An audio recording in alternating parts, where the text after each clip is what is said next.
Welcome to the And God Said podcast. I'm your host, Reverend Kimberly Constant, and this podcast is offered in conjunction with a Bible study I teach called Cover to Cover, where we look at every book in the Bible from Genesis to Revelation. If you're interested, you can find more information on my website, KimberlyConstantMinistries.com, and you can sign up to either be a part of the independent study group who just gets a weekly newsletter with links and material, or you can join in on one of our Zoom discussion groups, or you're just welcome to follow along with the podcast as well.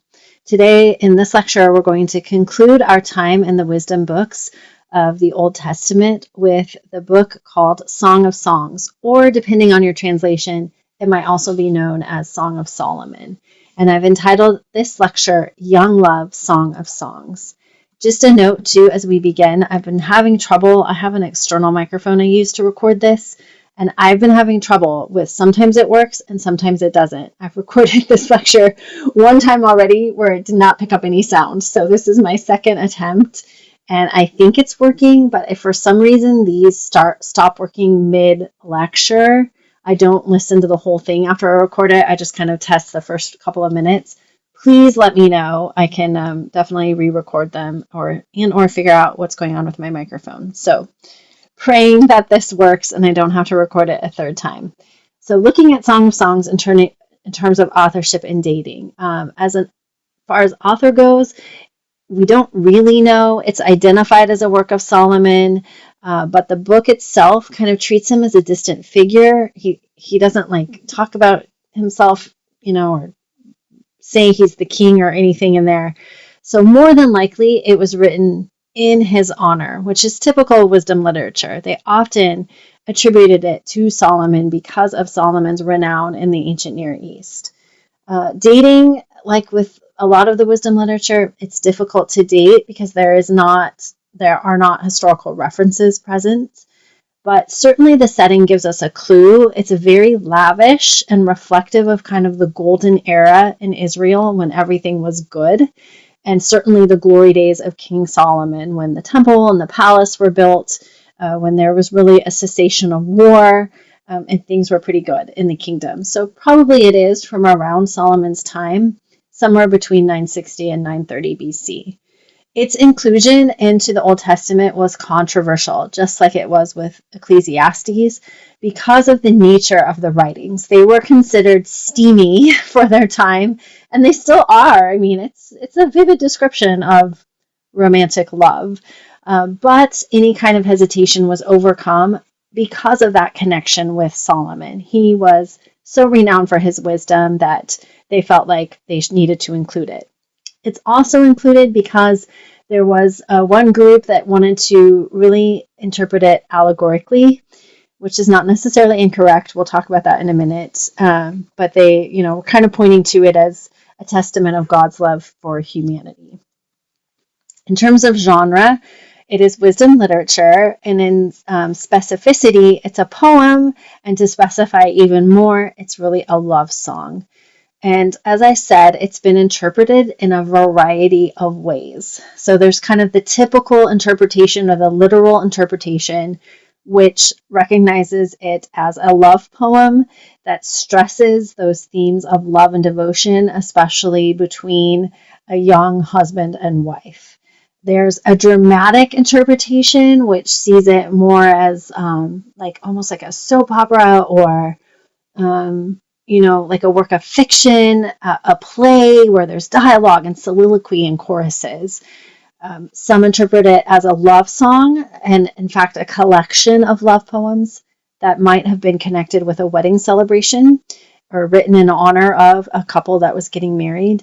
And then there's the allegorical interpretation that I was talking about, which is about a portrait of God's love for Israel or Christ's love for the church, if we're looking at it in terms of New Testament understanding. So its inclusion, as I said, was controversial because of that literal sense of talking about young love. So if we look at, there are various types of love poetry present here. And first and foremost, this is not a unique genre to Israel.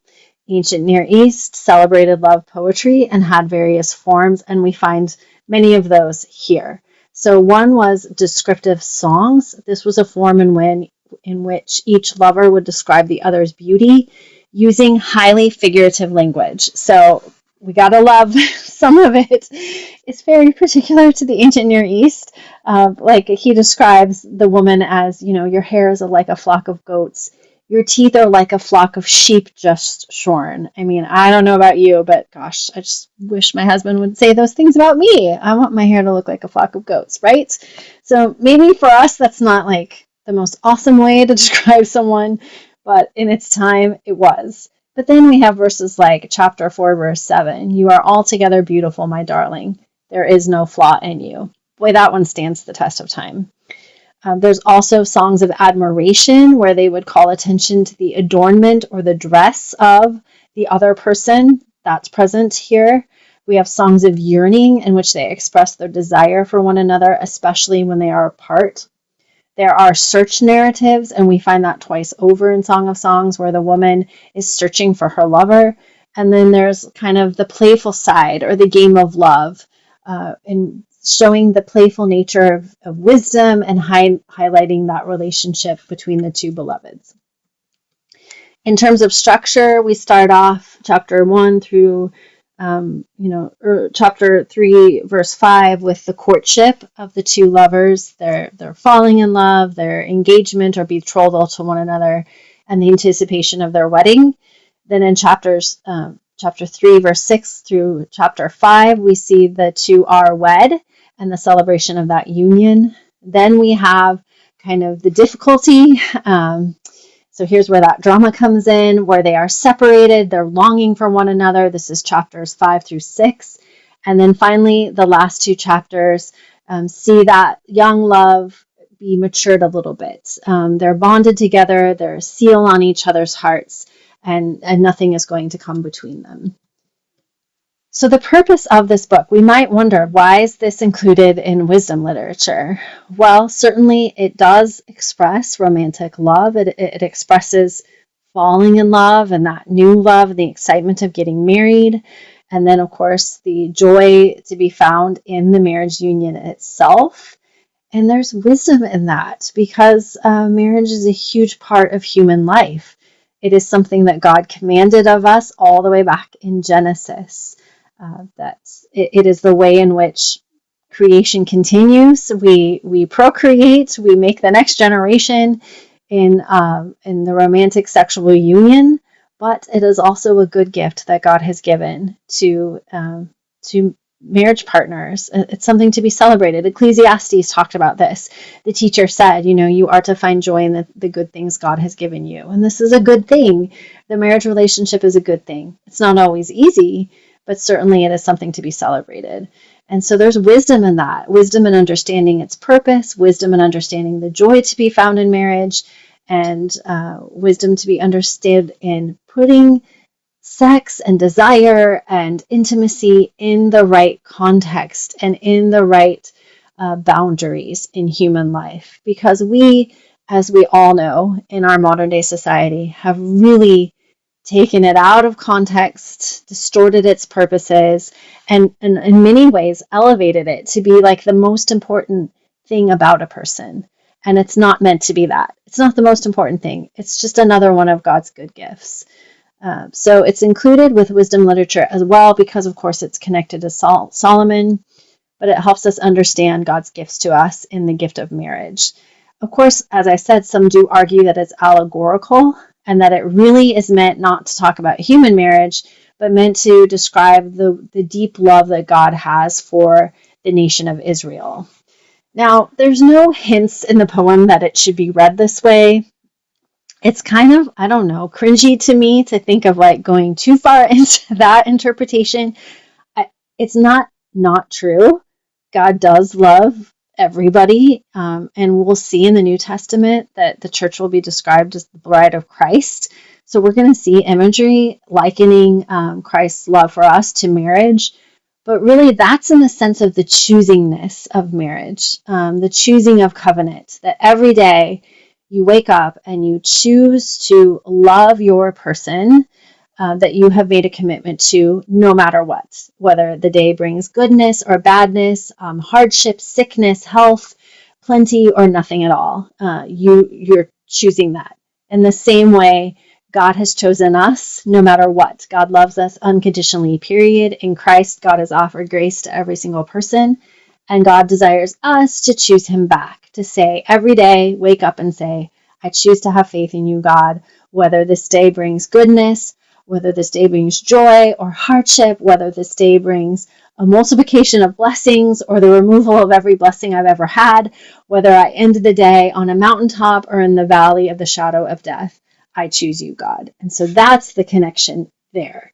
Here we're really celebrating the specificity of marriage, of the marriage between this young man and this young woman, of the desire that they have for one another, that that's not a bad thing, that that's not sinful. It is one of the good gifts God has given us, but it needs to be understood wisely in its proper context as something, a good gift from God, something to be thankful for, and also something to have boundaries and limitations around. Certainly, it's an intense depiction of love. It's a little bit steamy. It was for its day, and it's a little bit for our day. But it's not meant to be lurid, just again, vivid and descriptive of human love, of sexual intimacy, of the relationship between husband and wife. So the implications is this illustration of the rich wonders of human love, and that is a gift. It is a good thing. It is not just meant for the purpose of procreation, but it is a gift given for intimacy and connection, and deep relationship. And it does also remind us of a love that is purer than our own. So in this, wisdom literature often deals with the ordinary things of life, and this is one of those things. It is part of life. It is not meant to be elevated to the most important, which is something we'll talk about when we look at New Testament ethics, but certainly it is something to be understood as a gift, and a good gift in that respect from God. All right, that brings us to the end of wisdom literature. Really hope this recorded, because I'm going to lose my voice if I have to keep recording this. Next, we're going to turn to the books of the prophets, and we're close to closing out our time in the Old Testament, believe it or not. Now, if you're following along with me real time and you're part of the Bible study, you'll know that we are going to take several weeks in Isaiah, because our reading of Isaiah corresponds with the holidays of Christmas and New Year. And so that's a busy time of year. It's a time when many of us have things going on. Me, for instance, I'm going to have my kids home, my college kids home, and so I want to spend time with them and some other family that's coming to visit. And of course, this is it's a complicated time. This is a time that can be really difficult for some of us. It can be really wonderful. It can be both of those things. So I feel like slowing down a little bit is a good thing. I think we're all in need of that too. It's been a good study, but I think we're all probably a little bit tired. I know I am. So we'll spend several weeks in Isaiah. So the next lectures won't come out quite as quickly, or I think depending on how I can do it, I'm going to try to get them out, and then there's going to be several weeks between the Isaiah lectures and the next set. So if you're just following the podcast, know that if it seems like I'm not coming out with new lectures, that's why. If you're following us, and not following our timeline, then you won't notice a gap, more than likely. But for Isaiah, it's one of the most important books of the Old Testament. So I want us to read the whole thing. I want us to savor it and dive relatively deep into it. And it's a great book to be reading during the holiday season, because it is a book of hope and also difficulty, very reflective of human life. So with that, I will see you for the next lectures, which will cover the book of Isaiah.